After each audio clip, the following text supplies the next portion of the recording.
So I can't even say welcome to India because you pretty much started one part of your journey, which many people don't know, is Coding in Kerala. That sounds like a movie title for me. Coding in Kerala could be what a Bollywood movie. I think we need to get Salman Khan on this. Wow, that's pretty good. So, so would you like him to play your role? Absolutely, absolutely. Though I was, it was 10 years ago.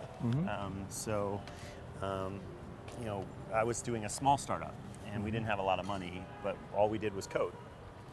And so we went to Kerala, actually flew into Trivandrum, and then took a standing room only bus up to Varkala. And that's where you were for a whole month, right? We were there this for is a something whole we month. just spoke about, so Yes. I seem to sound very knowledgeable about it, but I just got this information from you. So India and a connection already out there, but let's just retrace because a lot of people know one part of the story as to how Uber was born. Yes. And that's Paris on a snowy day. Yeah. And like most amazing things that happen in life, you found a solution to a problem, your own personal problem. Yes. Tell us what was going on at that time and why this idea of Uber from the fact that all of us can't really hail a cab at a time. Yeah. So where did the idea come from? Well, look, again, so we were in Paris, and before there was an Uber, if you were out at night in Paris, you had to walk home. That was it. And so my co-founder said, hey, look, I wish we could just push a button and get a ride. And that's what we created. Now, it just so happens that back in San Francisco, where we live, the situation with cabs was even worse. And so everybody in San Francisco drives around, no matter what. Even when they go out at night, they would drive around. And that obviously has fundamentally changed. Now there's a reliable service to take people around. And so it started from that need. And some of the things that were really interesting when it really started to grow was people started selling their cars. Okay. So they no longer own cars. You're getting cars off the road.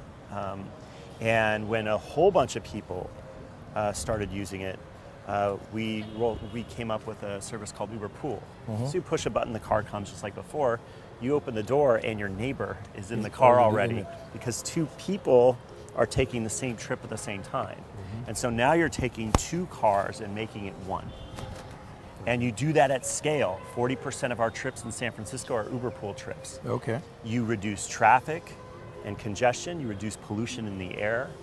Of course, there's drivers that make this whole thing work, so you're creating tens of thousands of jobs in each city that you serve. You reduce drunk driving. And so once we got to scale, we started to see the impact that it had on cities and really started to tell that story. And in many ways, the company just became even proud of that story because it was a way for us to roll out a transportation system in our city, but also to serve our city. Now, you said something very interesting about car ownership decreasing, and that's something that you've spoken about a lot, you even sometimes say that the competition that you have is not with taxi fleets or even companies that do things like Uber, but actually against car ownership. That's a very interesting concept. If you get deeper into it, can you expand on that? Why is that the big competition? Well, what happens is Uber succeeds when it's so efficient, it's so reliable that it can be as reliable as your car, but cheaper than your car. Okay. So if we could take all the costs that exist for owning a car and make it less expensive, and make it as reliable as just getting in your car and going whenever you want, then Uber can sort of be at its best. Uber can have the most impact on a city and really change the way a city works. And there are other things you've said that, when you come into a particular country, how big Uber and how successful Uber becomes usually relies on two things, right? And those two things are? Well, there's two things that matter to make the efficiency happen. One is flexibility on supply. And what that really means is drivers, if they want to get to work and they pass basic qualifications, they want to get to work, they can get to work. Right? When we create these tens of thousands of jobs, it's because people need work. They want work. Let them get to work. Obviously, incumbents feel there's a little bit of anxiety with that kind of change, but at the end of the day, let people get to work, and we call that flexible supply. Okay. And then the other sort of major tenet of our success in a city is flexible price, which is we need to make Uber the lowest cost reliable ride. So the price needs to be able to go down as far as possible. It needs to be a flexible price, because if there's too much demand, the price needs to go up so we can get more drivers, incentivize more drivers to come on the system to get people moving in a city.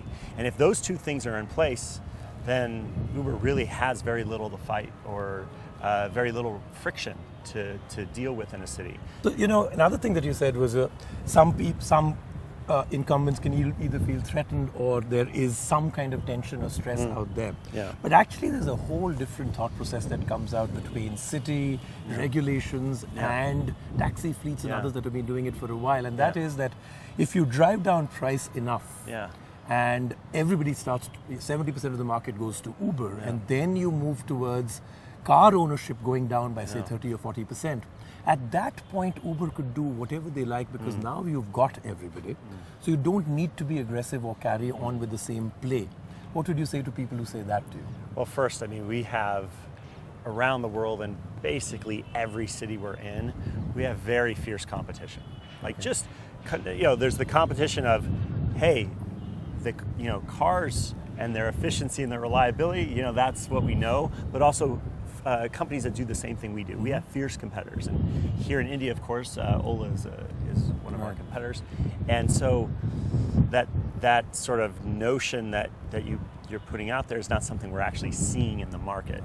And so competition keeps each side very honest, but it keeps us fiercely fighting for the customer.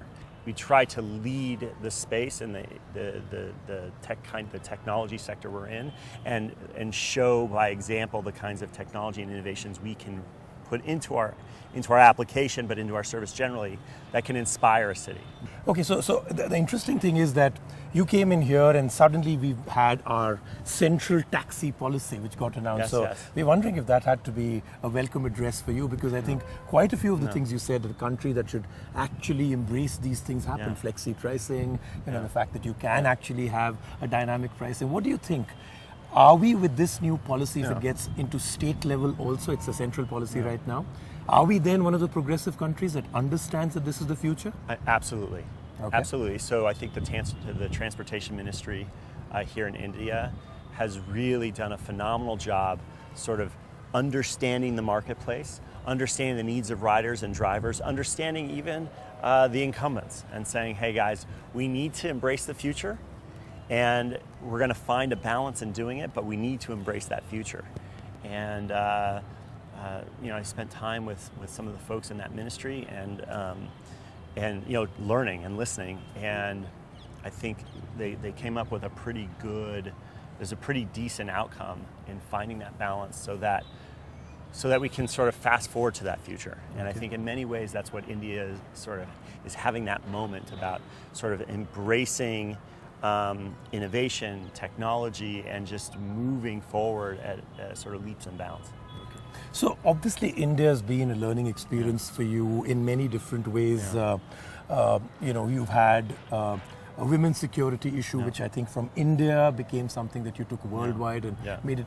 What other things? I mean, women's security still continues to be, I think, the most important thing that Uber could do. Of course. You use technology for everything. Are there more things you could do out there?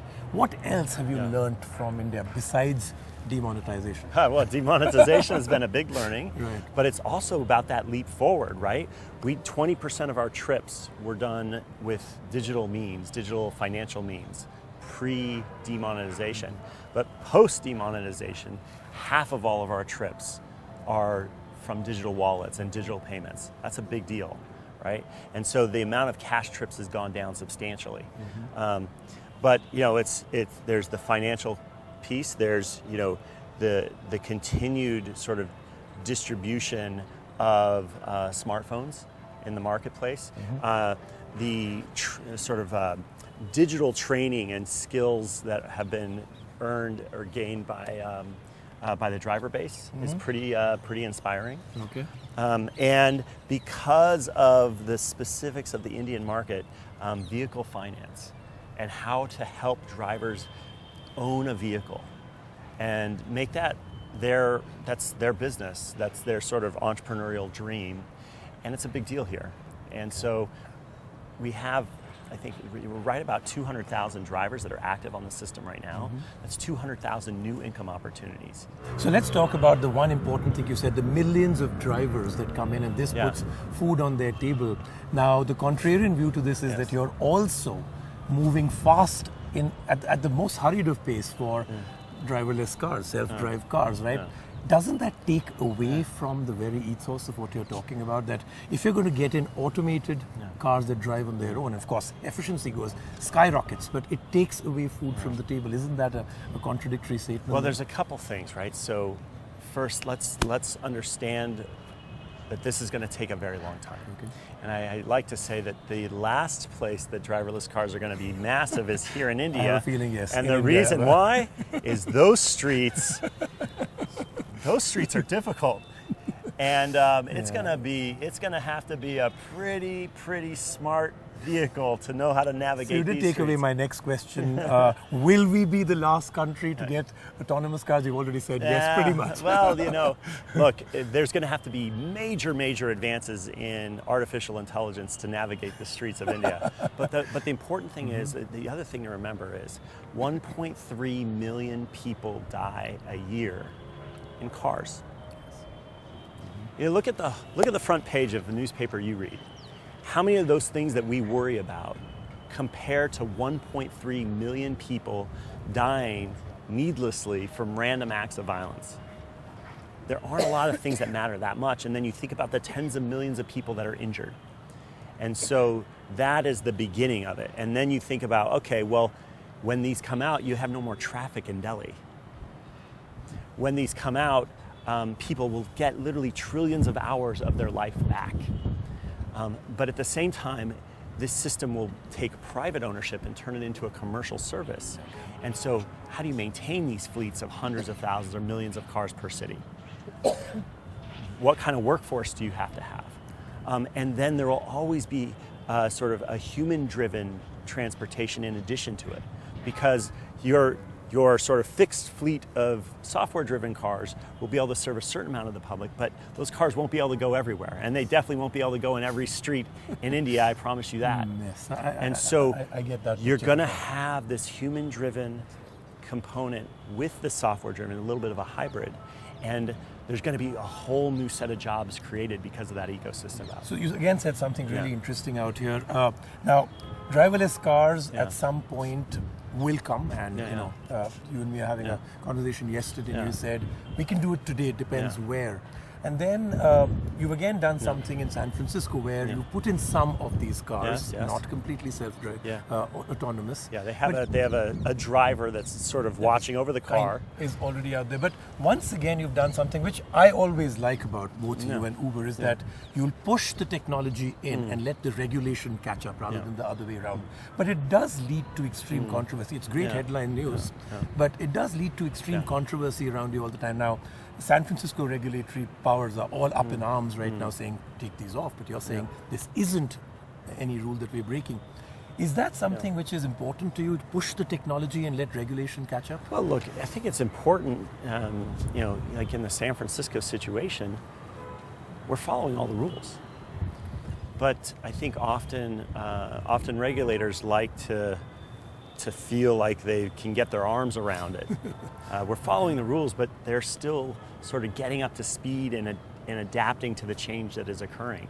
I think at the end of the day, the progress is just too positive for new rules to come out that slow this down, because it's just the impact in terms of safety and traffic and pollution, all these things are just too positive for them to create new rules to stop it.